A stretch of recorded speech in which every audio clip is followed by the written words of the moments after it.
Hello guys, welcome to back to our channel RX Suman লাইফে তোমাদের সবাইকে স্বাগত জানাই। আজ তোমাদের এমনই একটা জায়গার সম্বন্ধে কিছু কথা বলবো, যে কথাগুলো শোনার পরে তোমাদের গায়ে রক্ত হিম হয়ে যাবে। আজ আমরা ঘুরতে এসেছিলাম রাজগীরের নালন্দা বিশ্ববিদ্যালয়। এই বিশ্ববিদ্যালয়টি কেন ধ্বংস হয়ে গিয়েছিল আর এটি কেনই বা রাজগীরে স্থাপন করা হয়েছিল, এই সম্বন্ধে আমরা ওখানকার মানুষের কাছ থেকে কথা বলে অনেক কিছু তথ্য জানতে পারি। সেইগুলি তোমাদের আজকে সব কিছু শেয়ার করব।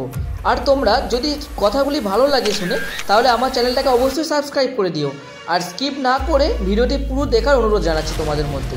তোমরা এই ভিডিও থেকে অনেক কিছুই জানতে পারবে। আমরা এখানে 40 টাকা করে টিকিট কেটে নিয়ে তারপরে নালন্দা বিশ্ববিদ্যালয়ে প্রবেশ করলাম। নালন্দা বিশ্ববিদ্যালয়ের ভিতরে ঢুকে শুধু দেখতে পাচ্ছি চারিদিকে শুধু ধ্বংসস্তূপ। এই ধ্বংসস্তূপের পিছনে কারা রয়েছে, কারা এই বিদ্যালয়টিকে নষ্ট করেছে, সেই সম্পর্কে পুরো তথ্য তোমাদের সামনে আমি তুলে ধরবো।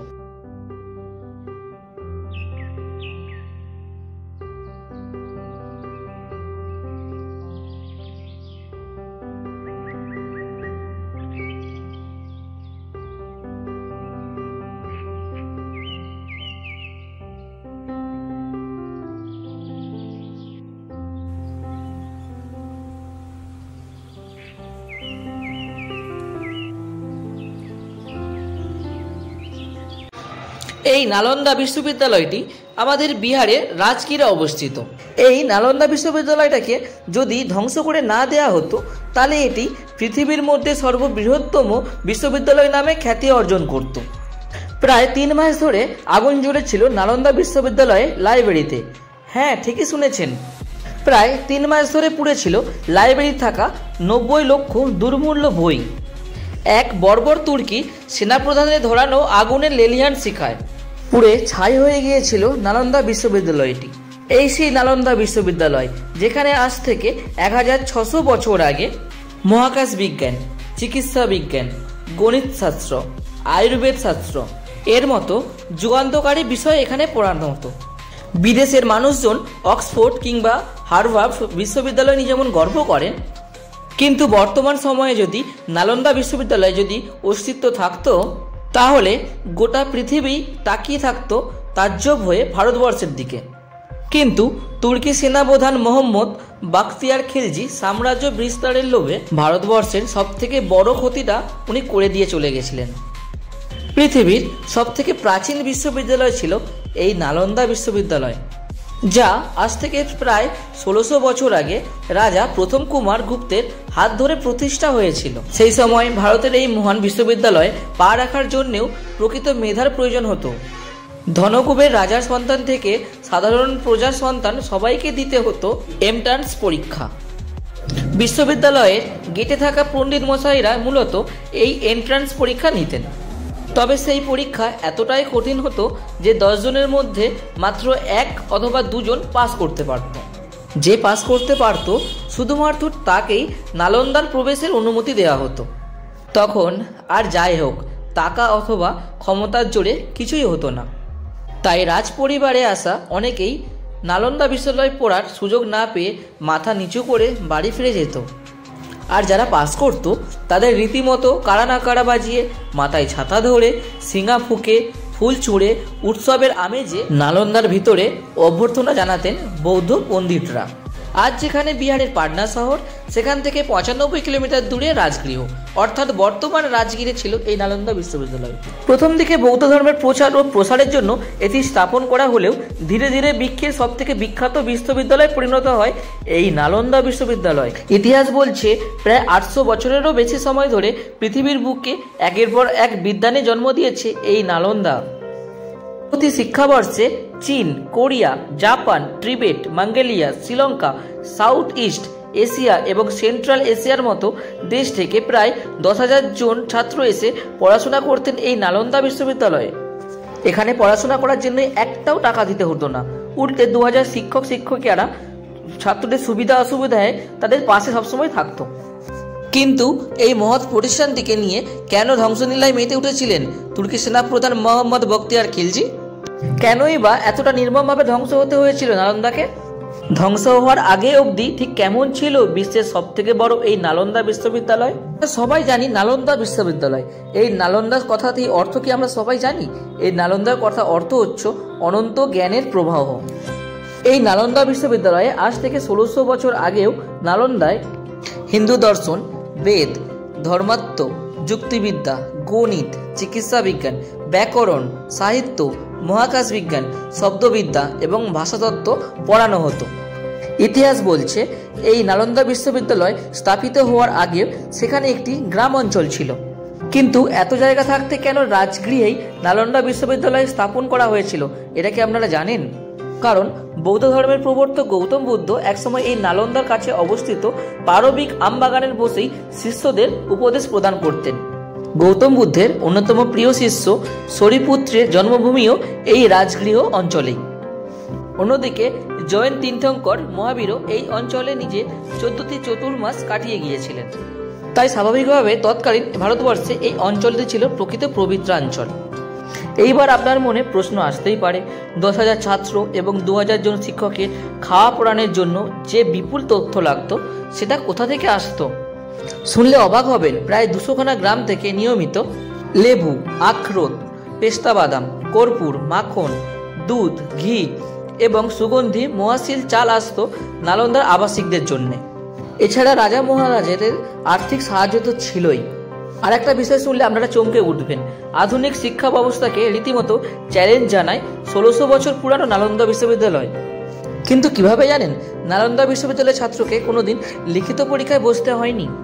নালন্দায় রেজাল্ট বলতে কোনো বস্তুর অস্তিত্ব ছিল না। কিন্তু তাহলে কিভাবে ছাত্ররা উঁচু ক্লাসে উঠত? আসলে নালন্দায় পরীক্ষার বদলে বিতর্ক সভার আয়োজন করা হতো। সেই বিতর্ক সভায় বিভিন্ন বিষয়ে ছাত্র এবং শিক্ষকদের মধ্যে বিতর্ক চলত। সেই বিতর্কে যে ছাত্র সঠিক যুক্তি এবং জ্ঞান দিয়ে শিক্ষকদের মন জিতে নিতে পারত, তাহলেই সেই পরবর্তী স্তরে ওঠার যোগ্যতা অর্জন করতে পারত। এই বিশ্ববিদ্যালয়ের পড়ুয়ারা এইভাবেই প্রায় 7-8 বছর ধরে এখানে পড়াশোনা করত। শুধু তাই না, এই বিশ্ববিদ্যালয়ের ছাত্রদের উপর কোনো নিয়ম চাপিয়ে দেওয়া হতো না। যদি কখনো কোনো ছাত্র প্রচলিত নিয়মের বিরোধিতা করত, তাহলে সেটা বিবেচনা করে নিয়ম বদলানোর চল ছিল নালন্দায়। এই সুপ্রাচীন বিশ্ববিদ্যালয়ে প্রায় 100খানা বড় বড় হল ঘর ছিল। ওই বড় বড় একটি হল ঘরে একসঙ্গে 3000 জন ছাত্র বসে পড়তে পারত। আর যেহেতু এখানে একজন ছাত্রের বিষয়ে বিভিন্ন শিক্ষা লাভের সুযোগ ছিল, তাই যে সাহিত্য পড়ছে তাকে মহাকাশ বিজ্ঞানের ক্লাসেও দেখা যেত। ফলে সবসময় গমগম করত নালন্দা বিশ্ববিদ্যালয়। তবে এই নালন্দা বিশ্ববিদ্যালয়ে অন্যতম গর্ব ছিল এখানকার পাঠাগার অর্থাৎ লাইব্রেরি, যার নাম ছিল ধর্মগঞ্জ। তৎকালীন পৃথিবীর সর্ববৃহত্তম লাইব্রেরি ছিল এই ধর্মগঞ্জ, যেখানে একসঙ্গে 90 লক্ষ বই ছিল। এই ধর্মগঞ্জ ছাড়াও নালন্দার বিশ্ববিদ্যালয়ে আরও 3টি বহুতল বিশিষ্ট পাঠাগার ছিল, যাদের নাম হচ্ছে রত্নসাগর, রত্নদধি এবং রত্নরঞ্জ। এ তো গেল গর্বের ইতিহাসের কথা। এবারে আসি কেন নালন্দা বিশ্ববিদ্যালয়কে ধ্বংস হতে হয়েছিল। ইতিহাস বলছে খিলজি আক্রমণের আগেও 2বার আক্রমণ হয়েছিল এই নালন্দা বিশ্ববিদ্যালয়ের উপরে। আসলে তখনকার দিনে পৃথিবীর সর্ববৃহত্তম আকর্ষণীয় স্থান ছিল এই নালন্দা বিশ্ববিদ্যালয়। এই নালন্দা বিশ্ববিদ্যালয়ে প্রথম আক্রমণ করেন হুন সম্রাট মিহিরকুল। সেইবার এই বিপুলভাবে ক্ষতিগ্রস্ত হতে হয়েছিল এই নালন্দা বিশ্ববিদ্যালয়টিকে। তবে তারপর সমুদ্রগুপ্ত নিজে দাঁড়িয়ে থেকে ঢেলে সাজিয়েছিল এই নালন্দা বিশ্ববিদ্যালয়টিকে। তারপর আরও বৃহৎ হয়ে গিয়েছিল এই নালন্দা বিশ্ববিদ্যালয়টি। কিন্তু এরপর 7ম শতাব্দীতে দ্বিতীয়বার হামলা চালান বাংলার হানাদার গৌড়দাস রাজবংশ। কিন্তু সে আঘাত সহ্য করে নেয় এই নালন্দা। কিন্তু দুর্ভাগ্য, বখতিয়ার খিলজির করা আঘাত আর সামলাতে পারেনি এই নালন্দা বিশ্ববিদ্যালয়। 800 বছর ধরে পৃথিবীর শিক্ষার প্রসার ঘটানো এই প্রতিষ্ঠানটিকে ধূলিসাৎ করে দিয়েছিল এই বখতিয়ার খিলজি। ভারতের গর্বের সবথেকে বড় এই শিক্ষা ভাণ্ডারটিকে আগুনের লেলিহান শিখায় এই বখতিয়ার খিলজি শ্মশানে পরিণত করে দিয়েছিল। খিলজির আক্রমণের নানান মত থাকলেও ঐতিহাসিক মতে নালন্দা আক্রমণের পর বখতিয়ার খিলজি এখানকার লাইব্রেরি থেকে তার নিজ ধর্মের কোনো বই খুঁজে পাননি। ভারতের এই জ্ঞানের ভাণ্ডারে নিজ ধর্মের কোনো বই না পেয়ে রাগে এবং বিরক্তিতে গোটা লাইব্রেরিতে আগুন জ্বালিয়ে দিয়েছিলেন এই বখতিয়ার খিলজি।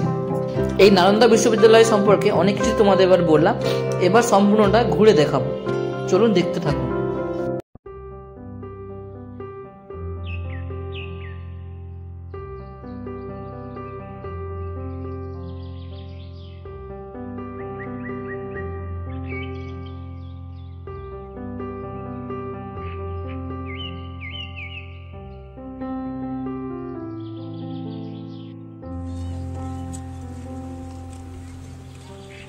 এগুলো কি?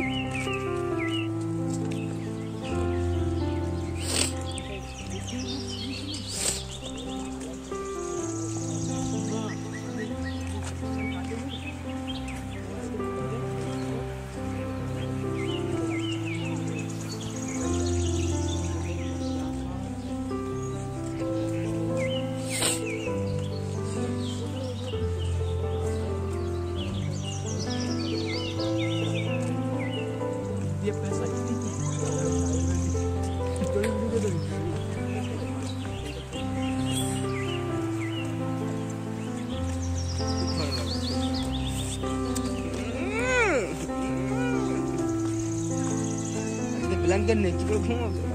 কি করে দেবে বলো না, কি করে দেবে? বললাম ব্ল্যাঙ্কেট নিয়ে পারছে। আমাদের টিমের লোকেরা না বাসের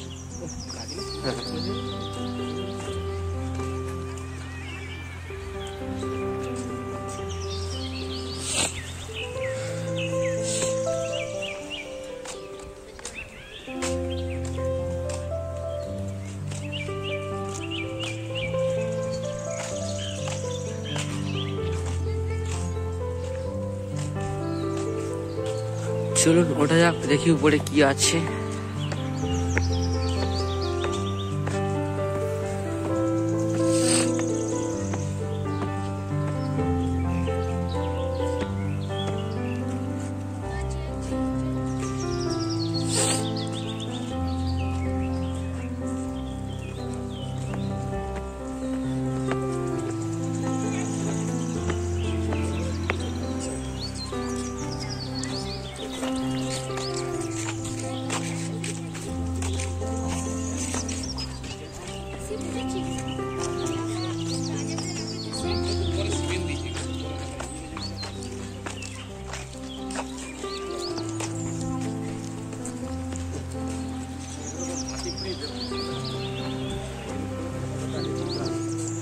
দেখি এটা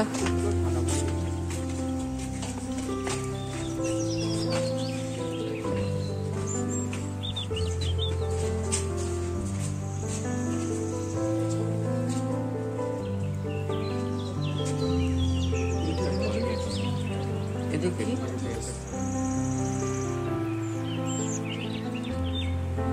লেখা है কিছু জ্ঞান আছে। ও কেদারনাথের ঢিপি, না কেদারনাথের ঢিপি।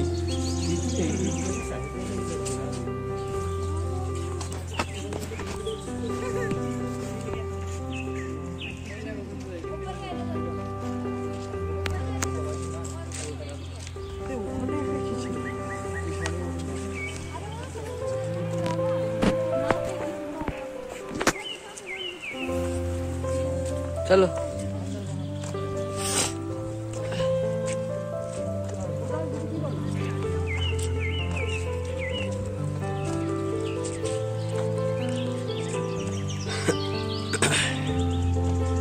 चला जा।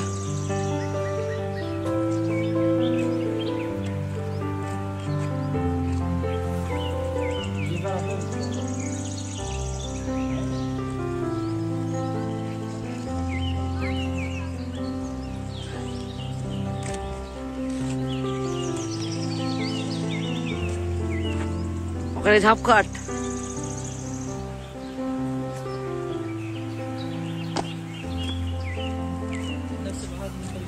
আজকের মতো এই ব্লগটি এখানে শেষ করছি, দেখা হচ্ছে পরের ব্লগে। ততক্ষণে আপনারা সবাই ভালো থাকবেন। যদি এই ভিডিওটি ভালো লেগে থাকে তাহলে একটি সাবস্ক্রাইব করে দিও। চলো টাটা।